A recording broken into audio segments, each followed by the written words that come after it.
هالو. النهاردة هنعمل لحمة بطريقة جميلة خالص، ومعاها كمان رز حبة وحبة، ومعايا كمان صوص. تعالوا نشوف هنعملها ازاي. جبت بقى حلة على النار، وهحط فيها معلقتين كبار من السمنة، ومعايا كمان بقى البصل مقطعاه جوليان. كتروا بقى من البصل كتير قوي عشان في الأكلة دي بيحتاجوا، بيبقى حلو قوي. ننزل بيه في الحلة زي ما انتوا شايفين كده، ونقلب كويس قوي. حطيت بقى حبة ملح على البصل علشان يدبل. انا هكرمله وهرجع اوريهولكم تاني. زي ما انتوا بقى شايفين كده ابتدى البصل يتكرمل معايا. هنزل عليه باللحمة مقطعاها قطع صغيرة. هبتدي اقلب كويس قوي علشان نشوح اللحمة بالبصل. زي ما انتوا شايفين كده ابتدى لونها يتغير، اشوح فيها قوي علشان تتحمر.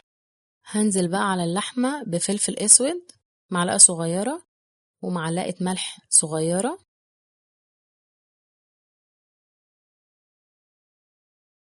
واهم خطوة بقى اللي هحطها دلوقتي معلقة صغيرة من السكر علشان يتكرمل، وكمان علشان اللحمة تستوي بسرعة. نقلب ده بقى كله كويس في بعض لحد ما تتحمر. هقلبها وهرجع اوريكم شكلها بقى عامل ازاي.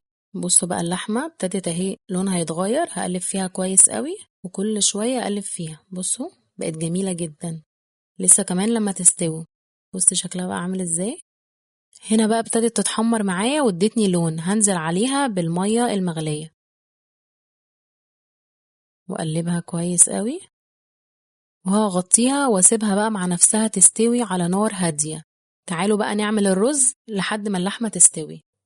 معايا بقى حلة على النار، هحط فيها معلقة كبيرة من السمنة وعليها معلقة كبيرة من الزيت،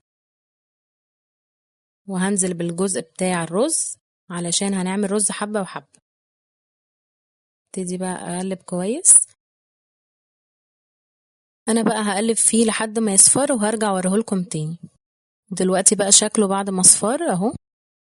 هننزل عليه بالكمية الباقية من الرز، نبتدي نقلب كويس قوي لحد ما يتشوح معانا. هنزل عليه بقى بالمية تكون مغلية اهم حاجة. زي ما انتوا شايفين كده المية لازم تغطي الرز.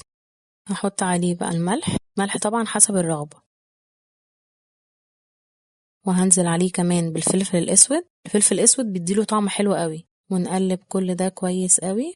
انا بقى هسيبه لحد ما هيغلي، وبعد كده هبتدي اوطي النار حبة بحبة. نقفل بقى عليه ونسيبه مع نفسه. تعالوا بقى نشوف اللحمة بتاعتنا استوت وهنغرفها على طول. وبكده تكون أكلة النهاردة خلصت. جربوها وقولي رأيكم فيها ايه. بجد اللحمة دي خطيرة جدا جدا. بصوا شكلها من قريب عامل ازاي، مكرملة، والصوص بتاعها خطير. وعملنا طبعا معاها الرز، وده كمان صوص انا عاملاه صوص الديميجلاس. جربوها وقولي رأيكم فيها ايه، واشوفكم في أكلة جديدة واقول لكم باي باي.